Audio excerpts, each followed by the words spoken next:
Classes में आपका स्वागत है। मैं रोहित शर्मा, सब्जेक्ट अपना ज्योग्राफी। देखिए लेसन नंबर 3 हमारा चल रहा है, इसका नाम है पृथ्वी की आंतरिक संरचना। आज हम इस लेसन नंबर 3 में, जो कि पृथ्वी की आंतरिक संरचना से संबंधित ये टॉप लेसन है, इसमें आज हम पढ़ने वाले हैं दो बिंदु, एक भूकंप का माप या मापन और एक है भूकंप का प्रभाव। देखिए किस प्रकार से भूकंप का माप किया जाता है, किस प्रकार से भूकंप को आंका जाता है कि कहां पर भूकंप बहुत तीव्र गति से आया है या कहीं पर भूकंप बहुत ही धीमी गति से आया है, तो उसका मापन किस प्रकार से किया जाता है, इसके बारे में आज हम चर्चा करेंगे। साथ ही मैं बताऊंगा आपको कि भूकंप के क्या क्या प्रभाव पड़ते हैं, कि भूकंप किस तरीके से हमारे लिए हानिकारक होता है, उसके कैसे कैसे प्रभाव, गहरे प्रभाव व्यक्ति को, इस मानव जाति को झेलना पड़ता है, तो उसकी भी हम चर्चा करेंगे। मतलब आज हमारे पास में दो बिंदु है, भूकंप का मापन और भूकंपों का प्रभाव। तो टॉपिक पहला डाल लेंगे, भूकंप का मापन व माप। देखिए भूकंप का जो मापन किया जाता है, वो जितनी भी भूकंपीय घटनाएं होती है उसका मापन भूकंप की या तो तीव्रता के आधार पर देखा जाता है या फिर आघात की जो तीव्रता है उसके आधार पर देखा जाता है। मतलब ये कि किस गति से या फिर हम कहें किस प्रभाव से आपकी जमीन कंपन कर रही है, इस आधार पर देखते हैं कि भूकंप भाई तेज है कि धीमा है, या फिर कहें कि किस आघात की तीव्रता से, मतलब जैसे भूकंप आता है तो एक नुकसान को देख के भी भूकंप का मापन किया जाता है कि बड़ी से बड़ी बिल्डिंग जो है आघात पाकर और वो बिल्डिंग ध्वस्त हो गई। मतलब दो चीजों के आधार पर भूकंप की घटनाओं का मापन किया जाता है। तो हमारी पहली लाइन जो है वो यही रहेगी। क्या लिखना आपको? लिखना है भूकंपीय घटनाएं, भूकंपीय घटनाएं, ठीक है। भूकंपीय घटनाओं या घटनाओं का मापन, एक तो तीव्रता से, मतलब किस तीव्र गति से भूकंप आया है, ठीक है, भूकंपीय तीव्रता के आधार पर, ठीक है, या फिर हम कहें आघात की तीव्रता के आधार पर, ठीक है। या तो आप भूकंप की तीव्रता के आधार पर देख लीजिए या फिर आघात की तीव्रता के आधार पर भूकंप का मापन किया जाता है। इस पैराग्राफ को अगर हम समझें तो ये क्या कहना चाहता है, इसमें दो चीजें हैं। एक तो भूकंप की तीव्रता, मतलब मान लीजिए आपका ये धरातल है, इस धरातल के अंदर जो भूकंप, अब भूकंप क्या है, भूकंप होता क्या है कि जो भूकंप की तीव्रता है उस तीव्रता के अंतर्गत भूकंप के अंदर होता क्या है, ऊर्जा जो मुक्त होती है उसी से संबंधित है भूकंप। तो अगर मान लीजिए भूकंप बहुत तीव्र गति से चल रहा है, ठीक है, इसकी जो गति है, गति अगर तीव्र है तो एक तो गति तीव्रता के आधार पर, ठीक है, एक तो उसकी गति के आधार पर, या तीव्रता जिसे हम कहते हैं, तीव्रता एक गति से संबंधित बात हो गई कि बहुत तीव्र गति से भूकंप की घटना घट रही है, एक तो ये। दूसरा है आघात। आघात का मतलब होता है जैसे कि मान लीजिए आपकी बिल्डिंगें खड़ी हुई है और जब भूकंप आता है तो उससे होता क्या है कि अगर मान लीजिए सारी की सारी बिल्डिंगें गिर जाए, ठीक है, एक तो ये आघात वाली तीव्रता वाला भूकंप, एक ये कहें कि कुछ बिल्डिंग गिर जाए या फिर आपका पंखा ही हिले, ठीक है ना भाई, दो तीन चीज बताई, एक तो पूरी की पूरी बिल्डिंग आके गिर जाए, एक आपकी कुछ बिल्डिंगों को नुकसान हो, दरारें आ जाए, और एक केवल इतना ही भूकंप आए कि केवल आपका पंखा ही हिल रहा है। तो तीन तरह के बताए मैंने, मतलब आघात जैसी स्थिति, आघात तीव्रता, एक तीव्रता किस गति से आ रहा है और एक आघात मतलब कितना नुकसान पहुंचा रहा है। इन दो आधारों पर भूकंप का मापन किया जाता है कि भूकंप तीव्र गति से आया है तो ज्यादा नुकसान होगा, आघात तीव्र है तो ज्यादा नुकसान होगा, तो मतलब वो बड़े लेवल का भूकंप होगा। एक ऐसा कि बहुत धीमी गति से भूकंप आया, केवल आपका पंखा हिल के रह गया, कोई आघात नहीं हुआ, उस आधार पर भूकंप का मापन किया जाता है, ठीक है।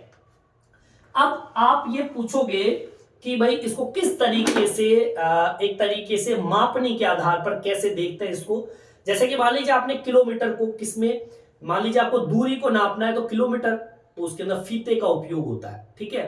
अगर मान लीजिए आपको कपड़े को, या फिर जैसे मान लीजिए दूध है तो दूध को हम लीटर में नापते हैं, वैसे ही आपकी जो भूकंप की जो तीव्रता होती है उसकी मापनी होती है रिएक्टर स्केल, ठीक है। रिएक्टर स्केल के नाम से उसको जानते हैं।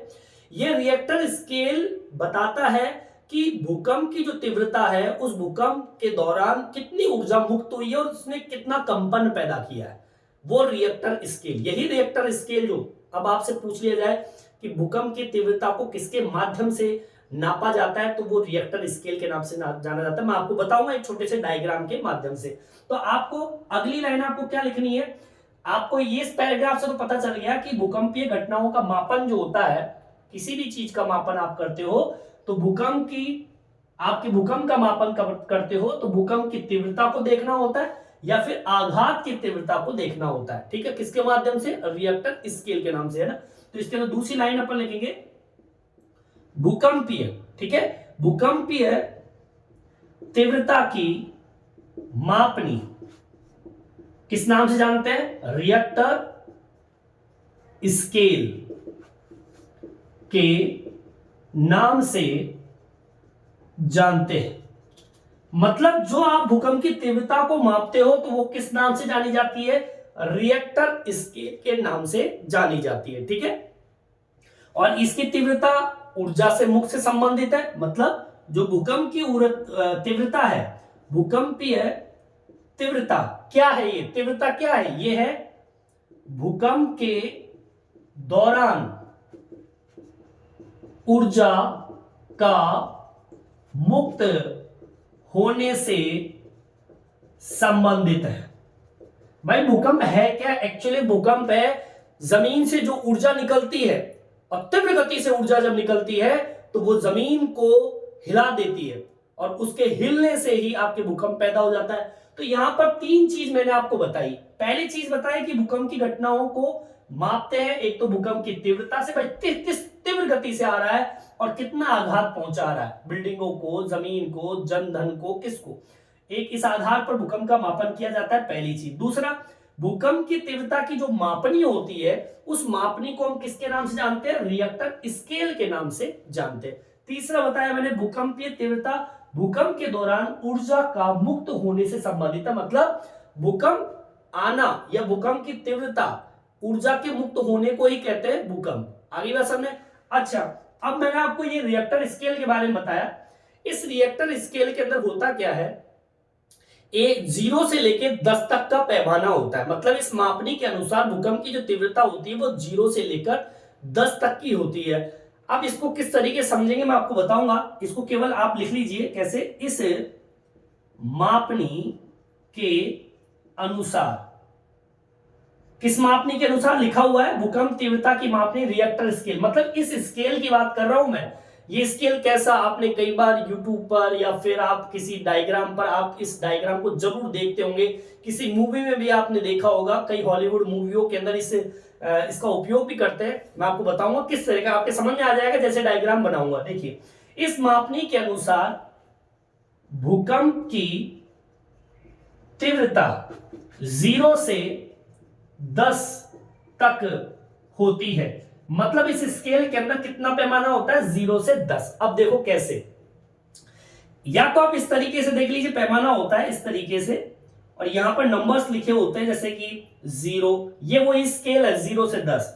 0, ठीक है, 1 2 3 4 5 6 7 8 9, इस तरीके से स्केल होता है, ठीक है।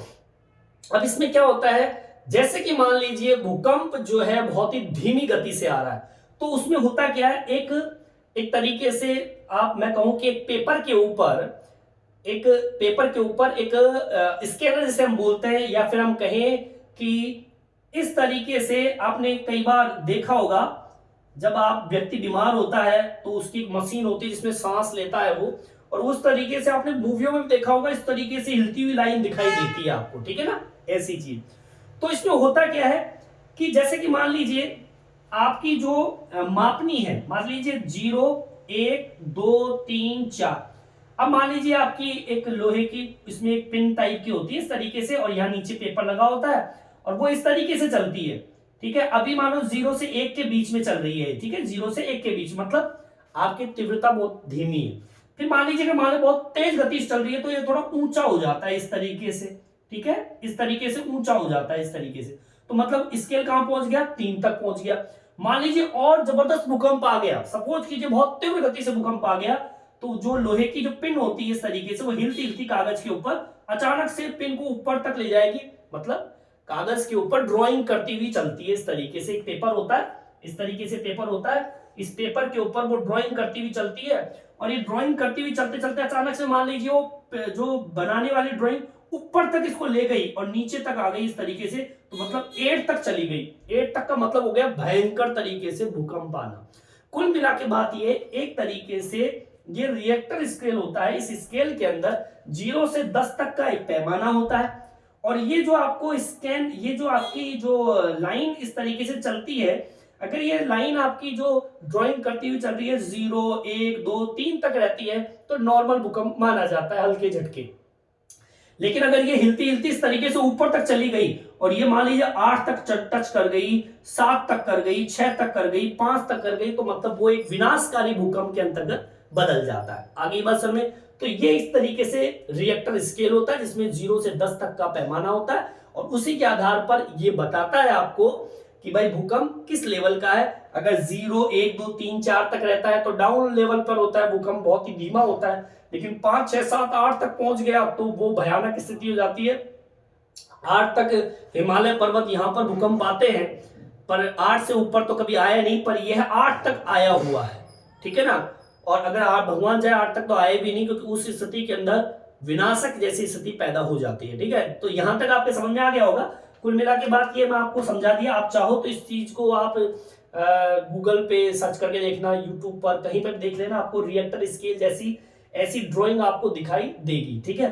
चलिए यहां तक आपके समझ में आ गया होगा, ठीक है, और यहां तक आप उतार लीजिए। फिर मैं आगे बात करता हूं यही भूकंप के मापन की, और मैं आपको बात बताऊंगा, यहां तक आप उतार लीजिए।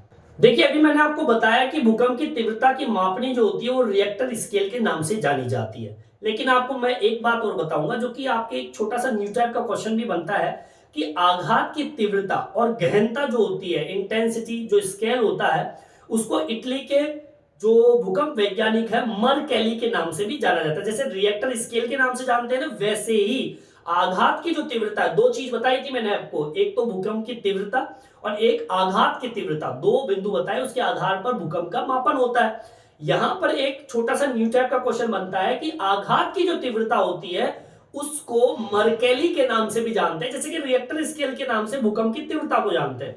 अभी मैंने आपको बताया भूकंप की तीव्रता की मापनी, तो दो चीजें थी अपने पास में, एक तो थी क्या, भूकंपीय तीव्रता की जो मापनी होती है उसको बोलते हैं क्या, रिएक्टर स्केल के नाम से जानते हैं। और रिएक्टर स्केल मैंने आपको बता दिया इस तरीके से चलता है, और मान लीजिए जो सबसे ऊंचा आघात होता है उससे भूकंपीय विनाश ज्यादा होता है, छोटे छोटे के अंदर थोड़ा धीमा होता है। एक तो मैंने रिएक्टर स्केल के बारे में बताया। दूसरा है आघात। आघात जो तीव्रता होती है, इस तीव्रता की जो मापनी होती है, इस मापनी को एक इटली का वैज्ञानिक, उसका नाम है मरकैली, उस मरकैली के नाम से भी इसको जानते हैं, ठीक है। मापनी जो है किस नाम से, मरकैली के नाम से भी इसको जानते हैं। यहां पर भूकंप की तीव्रता को किसने नाम से जानते हैं, रिएक्टर स्केल, और यहां पर आघात की तीव्रता को किसने नाम से जानते हैं, मरकैली के नाम से जानते हैं।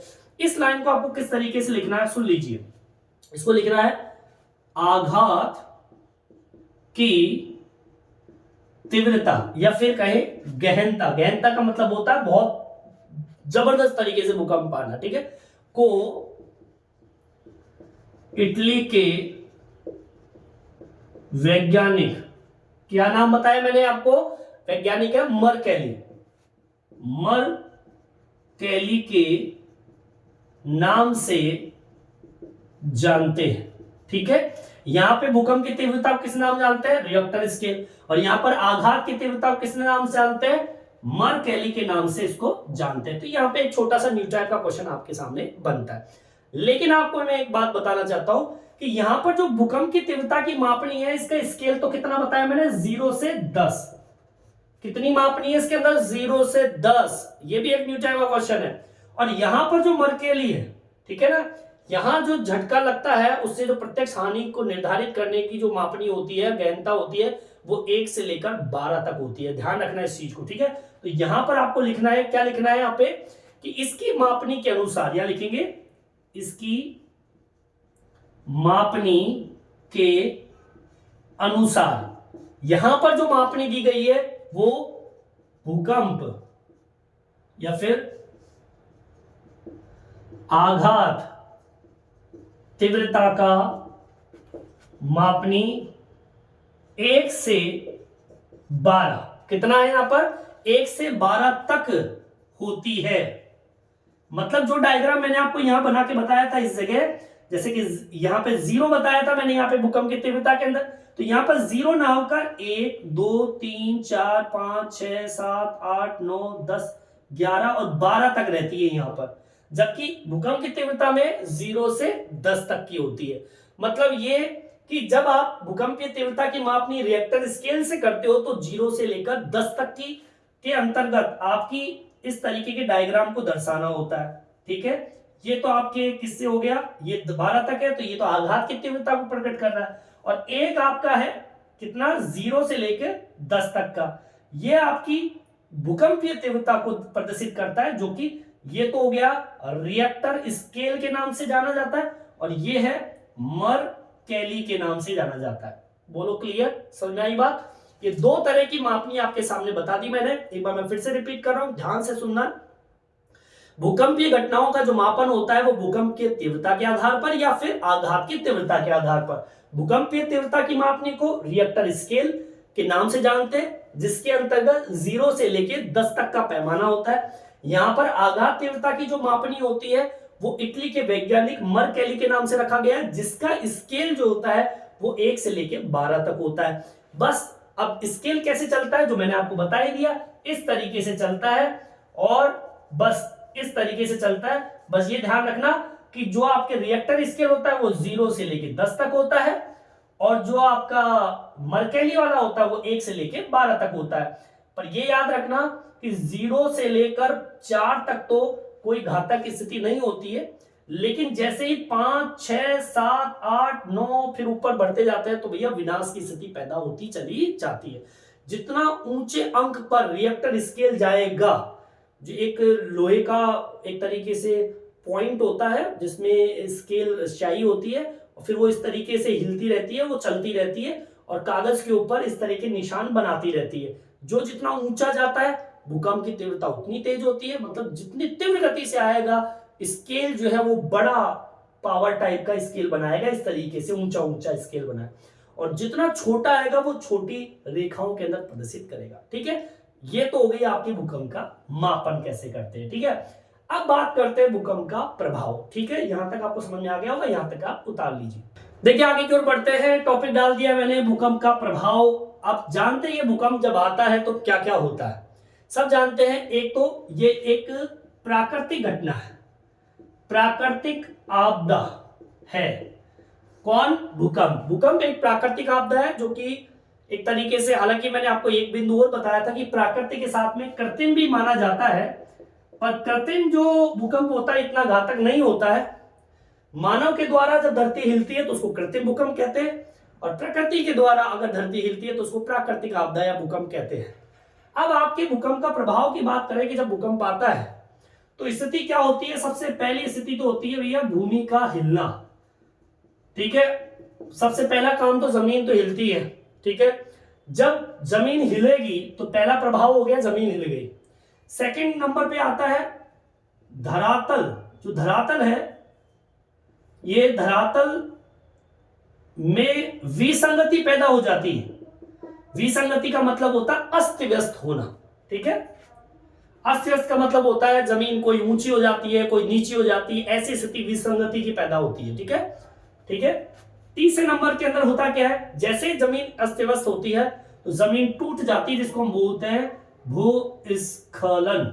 मतलब जमीन टूट कर गिर जाती है, आप पहाड़ों से देखते हैं चट्टानें ऊपर से नीचे आ जाती है, ये भूकंप की वजह से होता है ज्यादातर। इसके अलावा मृदा द्रवण, मृदा का निर्माण तो होता ही है, जमीन जो होती है वो एक चूरे के रूप में बदल जाती है, एक तरीके से मिट्टी का निर्माण भी आपके भूकंप के माध्यम से हो सकता है, ठीक है। इसके अलावा धरातल जो होता है, धरातल का एक तरफ झुकना, मतलब ये कि जमीन जो होती है वो कई बार भूकंप आने से एक तरफ झुक जाती है, ऐसी स्थिति पैदा हो जाती है। इसके अलावा हिमस्खलन, मतलब आपके जो बर्फीले क्षेत्र होते हैं वो बर्फ खिसक के नीचे मैदानी क्षेत्रों में आ जाती है, ऐसी स्थिति भी पैदा होती है। इसके अलावा आपके धरातल का विस्थापन होता है। धरातल का विस्थापन का मतलब यह है कि जमीन जो होती है एक स्थान से दूसरे स्थान पर चली जाती है, खिसक जाती है, ठीक है, क्योंकि भूकंप ऐसी तीव्र गति से आता है कि जमीन यहां से वहां पहुंच जाती है, जमीन की प्लेटें सरक जाती है, ऐसी कंडीशन पैदा होती है। कई बार तो स्थिति ये हो जाती है कि बांध टूट जाते हैं, ठीक है, नदियों में बाढ़ जैसी स्थिति पैदा हो जाती है, मतलब आपके बांध पुल तटबंध सब टूट जाते हैं, ठीक है। कई बार भूकंप की स्थिति इतनी तीव्र होती है कि आग लगना एक सामान्य बात जैसी हो जाती है, आग लग जाती है, ये भूकंप के कारण होता है, ये प्रभाव है। इसके अलावा आपकी इमारतें होती है, इमारतें टूट जाती है, ठीक है, कई बड़े छोटे ढांचे होते हैं वो टूट जाते हैं, ऐसी स्थिति आपके भूकंप के टाइम पे होती है। वस्तुएं जो होती है वो गिर जाती है, वस्तुएं गिर जाती है ऊपर से नीचे की ओर, ठीक है। इसके अलावा सुनामी जैसी स्थिति पैदा हो जाती है, आपने समुद्र में देखा होगा लहरें बनती है, और लहरें कब बनेगी, जब जमीन का पानी हिलेगा, और जब पानी हिलता है तो सुनामी लहरें बन जाती है, और वो एक तरीके से क्या कर देती है, जन धन की हानि, ऐसी स्थिति पैदा कर देती है। तो कुल मिला के मैंने 13 बिंदु बताए जो कि भूकंप के प्रभाव से संबंधित है। पहला, भूमि का हिलना, धरातल में विसंगति पैदा होना, धरातल अस्त व्यस्त हो जाता है, भूस्खलन होना, जमीन का टूट के नीचे गिर जाना, पहाड़ों से चट्टाने नीचे आके गिर जाना, भूस्खलन कहलाता है। मृदा द्रवण, मृदा का एक चूरे के रूप में परिवर्तित हो जाना, धरातल का एक तरफ झुक जाना। हिमस्खलन, बर्फ के टुकड़े जो होते हैं वो ऊपर से नीचे की ओर सरक जाते हैं, धरातल का विस्थापन होता है, धरातल एक स्थान से दूसरे स्थान पे चला जाता है। बांध टूट जाते हैं, नदियों में बाढ़ आ जाती है, तटबंध टूट जाते हैं, आग लग जाती है, इमारतें टूट जाती है, ऊंचे नीचे छोटे बड़े ढांचे होते हैं जो खड़े होते हैं वो भी गिर जाते हैं, वस्तुएं गिर जाती है, सुनामी पैदा हो जाती है, और उससे जन धन की हानि होती है। आपने 2000 के अंदर या 2002 के अंदर सुनामी आई थी, इसमें लाखों लोग इस संसार के अंदर एक्सपायर हुए थे, मर गए थे, जो कि आपके बंगाल की खाड़ी वाला क्षेत्र जो है उधर की साइड, जो कि भारत को भी प्रभावित किया। श्रीलंका, भारत, म्यांमार, ऐसे कई देश है जो कि आपके इस सुनामी से प्रभावित हुए। आप चाहे तो देख सकते हैं, सुनामी बहुत बड़ी सुनामी। तो इस तरीके से आज हमारे 2 बिंदु कंप्लीट होते हैं, भूकंप का मापन कैसे और भूकंप का प्रभाव किस तरीके से पड़ता है। इस वीडियो में इतना ही। ये वीडियो आपको कैसा लगा कमेंट्स करके जरूर बताएं, और मेरे चैनल को सब्सक्राइब जरूर से जरूर करें, जिससे नए नए वीडियो आप तक पहुंचा सकूं। धन्यवाद।